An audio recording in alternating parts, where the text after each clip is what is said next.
Hi, everybody. Welcome back. This is Mr. Pigeon again, and I am in a different location. So I took some advice on some feedback that I got, and I am going to try recording here for today. And I had a few issues with the other recording. So nevertheless, let's just jump right into what we're going to do. First off, if you should have received this in the mail previously, and this was the second article that we were looking at in that document. If you hadn't received it in the mail, you can still find it on edmodo.com. And if you're wondering how to do that, just again, go to edmodo, not with the D at the end, .com. It's going to take you here. And if you don't remember how to sign in, just put your first name, last name, @Canyon State Academy. Then your password. If you don't remember your password, make sure that you send me an email, okay? If you don't have my email address here, I'm gonna give you a few of them right now. One email you can send to jared.pigeon@rop.com. So right there. Another, feel free to use this one. SLA, Mr. Pigeon @gmail.com. That's one I just created, and it also has, I'm going to be sending anyone that has a separate Gmail. If you want access to any of the information that I'm putting on the websites, just send me an email at any one of these, and I'll hit you back. And of course, if you're using your Canyon State Academy, my first name, last name, @canyonstateacademy.com. And of course, I did tell you, and I know I'd missed, and I just failed to put it in the video the last two times. I don't know why. Maybe because there's 8 million things on my mind. And that is the phone number for you to contact me. Now, if at any moment you need to stop and take a look and do that, go ahead and pause the video and go ahead and take a look at that. I'm going to go ahead and close this tab for now, and I want to get started with what we were doing. Okay, so again, you should have received this information in the mail. And when you did, this would be the second article. And so I want to take a look at that today. And let's jump right in. And this is actually an opinion article. So, okay, when you write an opinion piece, of course, you're going to have information on there. You're going to have information within an opinion piece that's going to be trying to persuade you into some type of opinion. Now, some people do this very aggressively, and they might appeal to different emotions. They might present a logical argument that would lead you to a certain position. And I just want you to be aware of the inferences that the author is presenting. Now, the author, of course, is right here on the screen. It's Kate Bolduan. I'm pretty sure that's how you say it. Bolduan. This came out March 16th, 2020, which is about now 10 days ago, okay? And this is what I'm telling my kids about COVID-19. So let's go ahead and take a look through the read. We're going to stop at different moments and kind of evaluate and analyze maybe what is going on. So here we go. I talk about and explain things for a living. I've also been covering the coronavirus outbreak for weeks. But when it comes to talking about all this with my own children, I've been finding myself tongue-tied. At first, I didn't talk about it with my daughters. I have a 5- and 2-year-old, so I just made sure to remind them they needed to wash their hands more often. But when my eldest daughter walked out of school and declared, "Mom, there's something called corona, and everyone is getting sick," I knew I couldn't avoid it any longer. I then tried telling my 5-year-old there is a sickness, but she didn't need to worry much about it. That led her to asking in full voice, walking down the sidewalk, does that person have the sickness? Then pointing at the next person, asking again, how about that person? Does he have the sickness? It quickly set in that I needed some help, expert help, on how to have this conversation. I also quickly realized I'm not alone. My producer told me her 6-year-old wanted to know if he could still give her a kiss goodnight, as he was concerned that he would give her the coronavirus. As parents, we could all use a little help in this unprecedented moment. I started with the person I always go to first when it comes to the health and well-being of my children, our pediatrician. The fewer words, the better, always. Dr. Bruce Brovender of Global Pediatrics advised, but always be honest. Let's pause here for a moment. Let's talk about this. Now, if you're paying attention, and I know you are, this author now is referring to a person, right? They've given you their name, and they've also said why they go to this person. Now, this person is what? That's right, pediatrician. So pediatricians specialize in working with children and their doctors, medical degrees, experience, etc. So if you were to go to a person to give you advice, specifically on a situation like this, I'm pretty sure you wouldn't go to the first person on the street that you see, all right?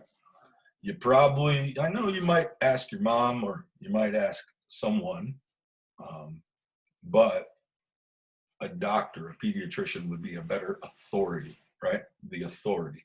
So again, if we remember back to what that is ethos, right? Ethos. Let's keep going. If you're not, he said, you actually make things scarier and more traumatic because they don't know what the truth is and what it is not. So they're talking about the previous paragraph about being honest. Rovender's guidance motivated me to dig deeper. And after spending hours on the phone with doctors, experts, and clinicians, I found some helpful common threads of the do's and don'ts when talking to our little ones about something so big. Be reassuring, but be honest. The most important thing about ages is that children, and I'm sorry about my dogs right now, they're a little bit annoying, so that's part of me switching here, but let me start that paragraph over. The most important thing across ages is that children need to know that they're going to be okay, and chances are their parents are going to be okay, says Tova Klein, director of the Barnard Center for Toddler Development at Columbia University. The first thing is to reassure them about that. It's a balance between addressing children's worry and fears, because that is real, and reassuring them because the truth is most people do get better from this. Dr. Sally Goza, president of the American Academy of Pediatrics, adds that comes with the balance that this can't be treated like any other day. It's really critical that people understand that it's not like a snow day. We need to not have play dates. We need to not have the birthday parties. We need to postpone those until we have a clearer picture of what's going on with this. And explaining these abrupt changes to children, it's important to remind them the grown-ups are handling it, says clinical psychologist Rebecca Hirschberg. We don't have to pretend we know all the answers, but we do have to project a calm confidence that there are smart people everywhere. Doctors, policymakers, teachers, all working together to make sure we get through this. Now, if you look at that last paragraph, that person, and I'm gonna move my mouse down there. Oh, let me go back. This person, Rebecca Hirschberg, is a psychologist. So a psychologist, of course, is a doctor that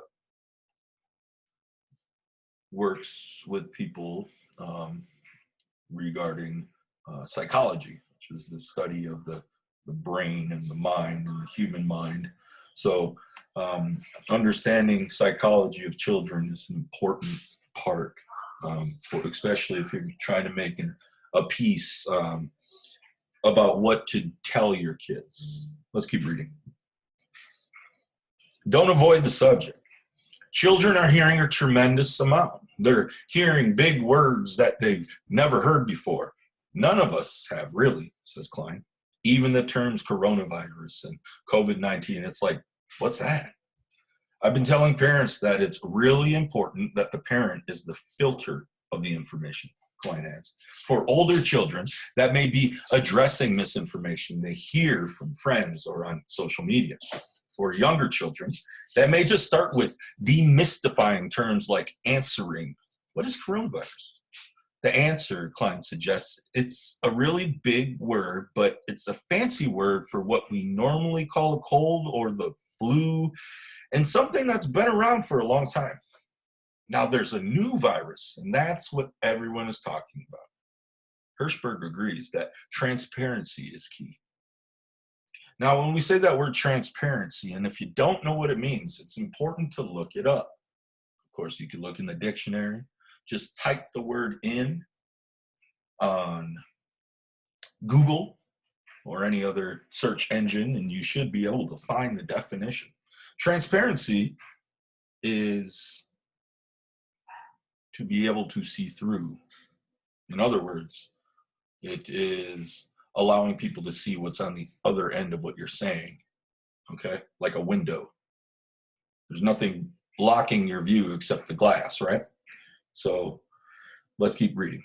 Hirschberg agrees that transparency is key. I think transparency for kids, even little kids, is more comforting than the alternative when they notice that there's a huge elephant in the room. But they also notice no one is talking about it. Now, again, when we talk about an elephant in the room, that is an idiom, okay? An idiom or an idiomatic expression.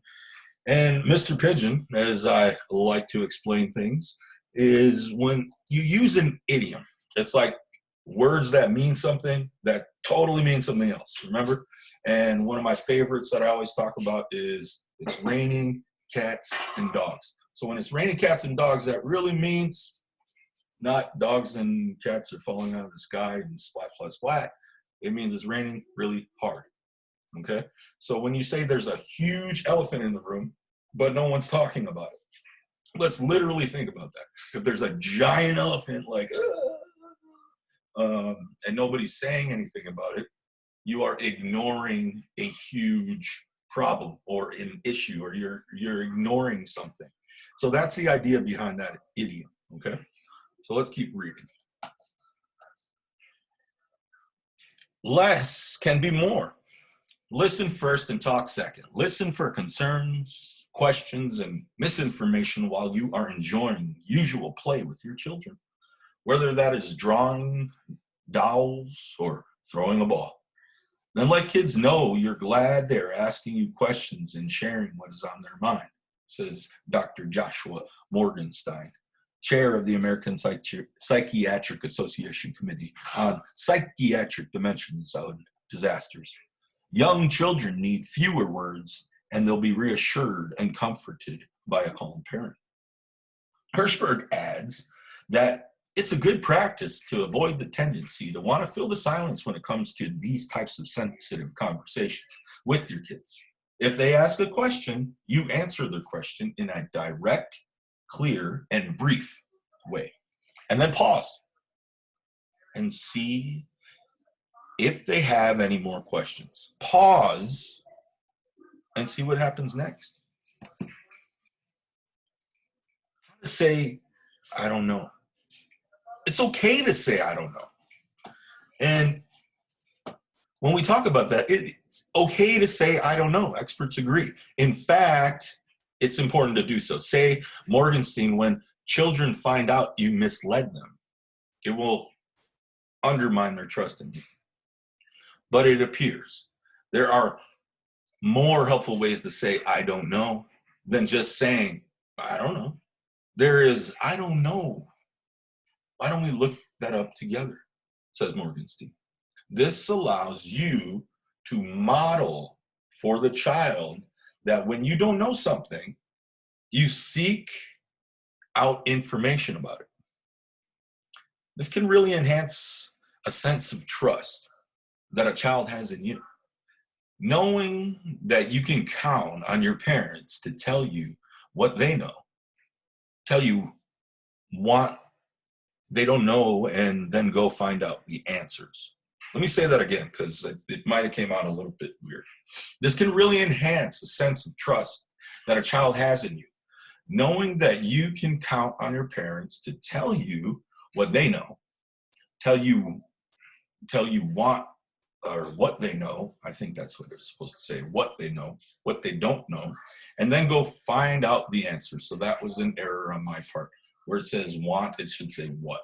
So I do want to apologize for that. But let's keep going. Before we do though, let's pause. Not knowing things is okay.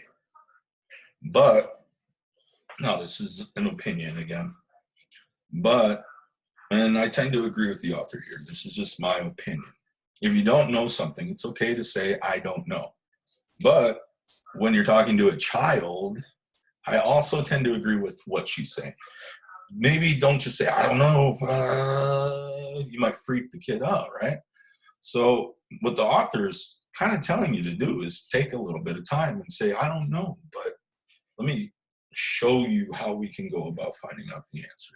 Let's look this information up together. That's called modeling. You can say, I need to think about that, says Hirschberg. Helping play out another, I don't know scenario. Saying, I don't know in a calm and puzzled voice, not in a panicked and worried one. It's not uncomfortable for our kids unless we make it uncomfortable. Kids can feel really comforted when you say, you know, there are so many people asking that exact question at this exact moment. We are in a community of a whole world of people all asking that question. Calm yourself down first. This is all about how to talk to our children about COVID-19. And so I was perhaps most surprised about how many of these experts emphasize the impact of our own stress and anxiety levels, of how our children are handling and processing this uncertain time. It's overwhelming for parents right now because this is such a fluid situation. Every day, even every half day, it's a new thing going on with COVID-19. Goza told me. So it's overwhelming for parents. It's really frightening for kids. But it starts with us not making matters worse for our kids. First, check your own stress level.